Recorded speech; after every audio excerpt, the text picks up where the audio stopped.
Right, first let me introduce myself to those here who don't know me. I'm Tim Kendell. I'm the Technical Director of the LRTA. I'm also an independent member of UK Tram, and I sit on their Centre of Excellence. And it's a bit of the latter really, which is the inspiration for this particular talk. I'm also a long-term railwayman, have taken things through the TWA process, and have sort of come to trams a bit later in life with the Tram Train project up in Sheffield. So where I want to start about is where you start and what you need to avoid if you're planning a new tram system. First of all, avoid fantasy islands. There are lots of people out there with their fanciful things which may or may not work. Beware.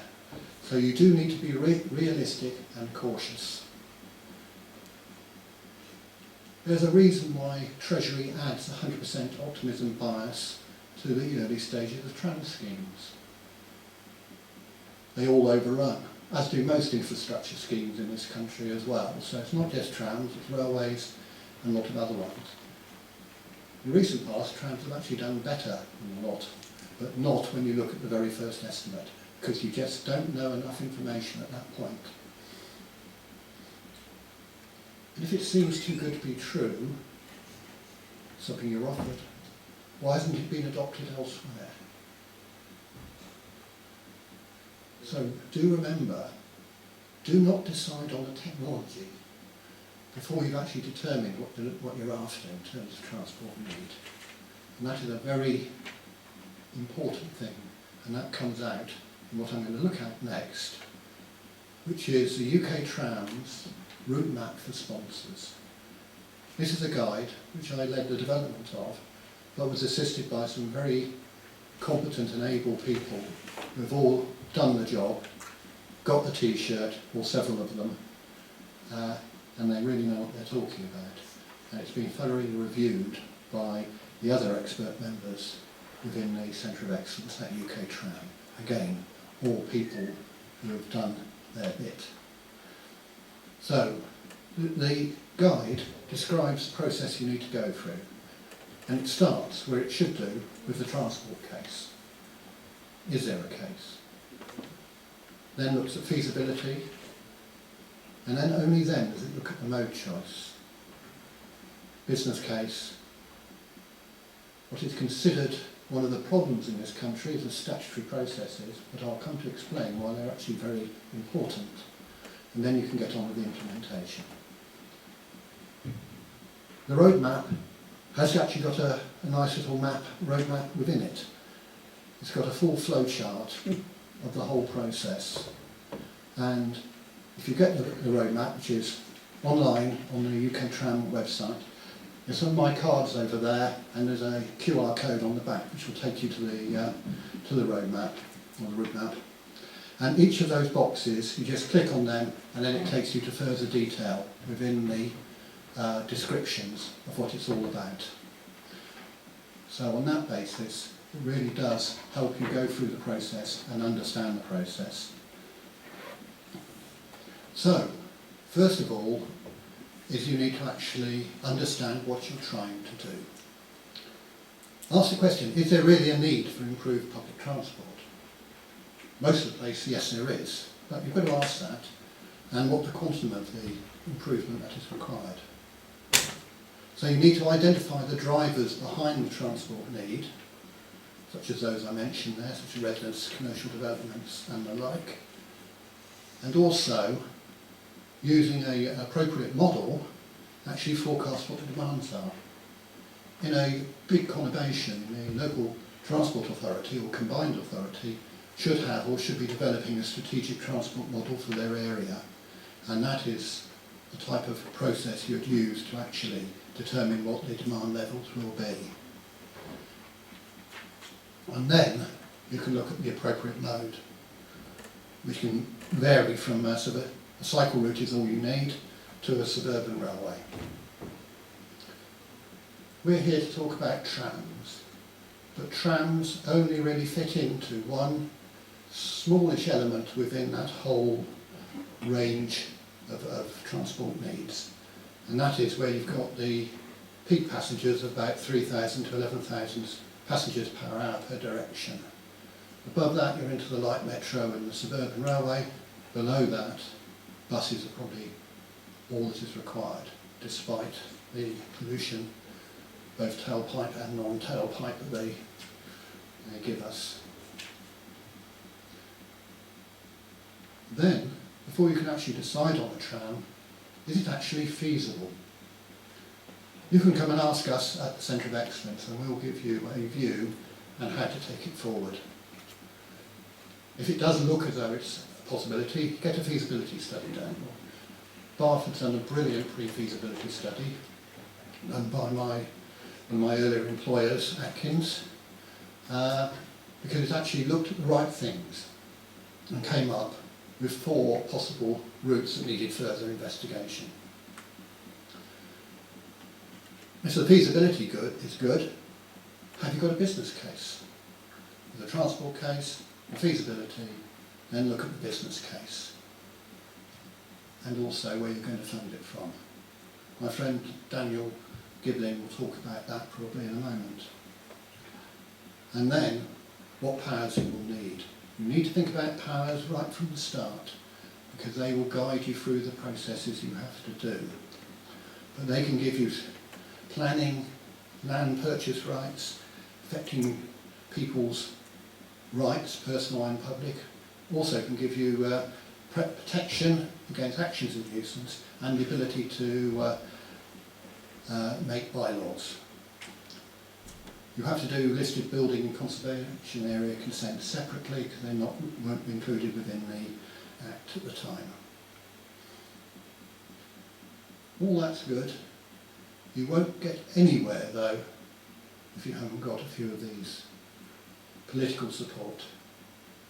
If the politicians aren't interested, you will have a hell of a job to get anything going. A good local politician on your side is great. An MP, better. MPs can ask ministers questions. And if you've got a minister on your side, that's even better still. But you've also got to have a plausible case for your local residents. There'll be a lot of disruption. If they don't like the idea of it, they will object. So you need local support both from the community and officialdom. You need a good business case to keep the DfT and the Treasury happy. And you need funding. There are various sorts of funding, named a few there. And then you can go for your powers to construct and operate, which will give you the planning permission and everything. So let's look at the Transport and Works Act. Some people say it's over the top. But for what you get out of it, it isn't in actual fact. I was talking with some people in Norwich, and the official there said, oh, this is just process, we're used to process. But it does give you quite a lot. It gives you the powers to compulsory purchase land, affect public rights, and just putting a tram down the street is affecting a public right, because that's a public right of way. But you could also be crossing people's private entrance accesses, so that's a private right that you could be affecting. You could be crossing footpaths and a load of other things. All need permissions. It gives you the statutory defence against actions of nuisance. Now these is considered vital by all railway operators because it stops people closing you down for little disturbances like noise at the wrong time of the day, a bit of vibration. It's not about safety things, it's about nuisance. And someone could get an injunction against you and stop you working if you didn't have this statutory defence against it. So that is actually vital to operate a public service like a tramway. You have the power to actually operate a public service, as I say, create bylaws subject to Secretary of State approval, which are within the reins of the Act. But you can actually make it a criminal offence not to buy a fare and things like that, rather than just a civil offence. And you can get deemed planning permission for what you want to do. And then people tell me, oh, but the TWA is designed for mainline railways. Not only mainline railways, it had its special clauses for tramways, so it's designed for tramways as well. In actual fact, the patron of the LRTA was the architect of it. And you get it all sorted in one public inquiry. So let's have a little bit of a closer look at the public inquiry. That will be required if there are objectors. And unlike going through Parliament, anybody can object. And then you just produce your proofs of evidence of why it's a good thing, and they'll produce their proofs of evidence why it's bad. So you must actually be ahead of them. So you must look at all the types of things they're going to argue and make sure your proof of evidence is having a positive spin on what you're doing and contradicting what they're saying. You will see them beforehand, so you'll have a chance to respond to them. You have a chance to consult with objectors beforehand and come to some sort of agreement. At the end of the inquiry, anybody can sum up, but no new evidence. I've seen someone try to bring in new evidence and he was slapped down by the inquiry inspector. And then the inspector goes away, considers the report and puts his recommendations to the Department for Transport. Their TWA unit will check it for process errors and things, because the last thing they want is to lose a judicial review. And then the Secretary of State will either make or decline the order according to the recommendation of one of his more junior ministers who is not involved. So there's a sort of takes it away from judge and jury in one court. So let's have a look at the agreement with objectors. You come to agreement, maybe some compensation, maybe just altering how you're doing something, objection withdrawn, written agreement added to the order. Sometimes it's better to have fight it in inquiry, often avoided because of the risk. Some people consider it some sort of blackmail, but it's fair process for people who have genuine hardship. Their land could be taken away from them. They could be affected by the noise and vibration I was describing, which they'll lose the ability to object to later. There could be interest groups such as the Ramblers, architectural heritage groups, who may be concerned about what you're doing. And it's quite right, they should be able to get their place in there. And the local authorities will quite rightly object just to ensure they get all the planning issues aired properly and potentially some planning gains. And the utilities. Yes, the utilities. Everyone talks about the utilities. Let's have a look at the utilities. Often they're right in the place where you want to put your tramway. They could interfere with your construction. More than likely they'll need some attention or access after the tramway is open. And the cost to get at a utility after the track's installed is much greater than beforehand. And I heard we're talking about the French ones where the utilities pay. It should still be part of the project cost because it is a cost to effectively the population.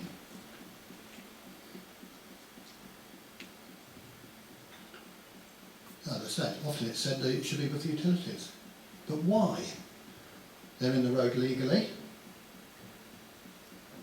They have a statutory responsibility to their customers.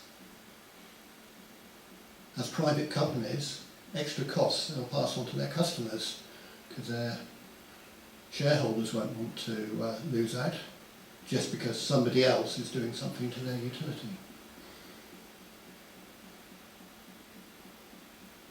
So why should the utility company customers pay for effectively a new tramway or part of it?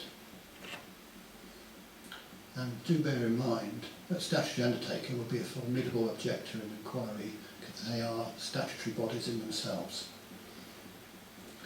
What is important in actual fact is to come to a good agreement, do it efficiently, and Manchester in the more recent one out, their latest one, they've actually come across ways of doing it really efficiently with joint utility trenches, traffic park extension. So it can be done efficiently. There are other things They'll be subject to higher costs if they don't object and get it sorted out beforehand, if they're left in the street underneath a tramway.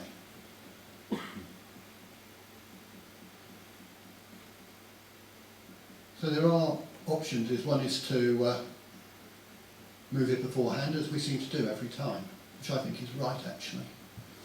There are other people who say leave it in place and stop the trams, grant them access when needed. Much lower upfront cost to the promoter, but a much higher cost, access cost, to move the track and replace after the works. And that is going to affect a lot of people. Right. The builds on this have not worked. Well, it have. This is the type of track which is used for tramways. This is Dublin. This is Birmingham. This is probably one of the better track formations I like actually. It's the easiest to work with, I think. Once it's in place, you can still get at the rails easily. And there have been trying attempts at looking at precast ones. And I think this PCAT would be really good for laying it in the first place. But don't ask me to support it being removed to get at the utilities underneath. Because by the time you've removed the rails, and you don't want to be cutting them each time, because that is a big problem for rails, lifted it out, done the work on the utilities, and then try to get it backfill right, so when it goes back in, it's in the right place. And through all those potentially weeks, although they'll say a couple of days, you've then got a closed tramway, unless you can put in some temporary crossovers. So, the utilities are best dealt with beforehand. You also get lots of objectors from people because of the disruption during construction. I don't think we do very well at that in this country. When in Australia they can rip out and replace a good length of track work in 2 weeks, and using the sleeper type formations I showed you, and we can't even lay it in the first place in 2 weeks, and they include the ripping out as well. Yes, we will have a fair bit of time to be done in advance with the utilities, and that should just be planned properly. But while it's going on, streets will be closed for a time, and that will be affecting the businesses on those streets. Right to object. Traffic diversions will affect the wider city. And there will be noise and dust, however hard you try to avoid it.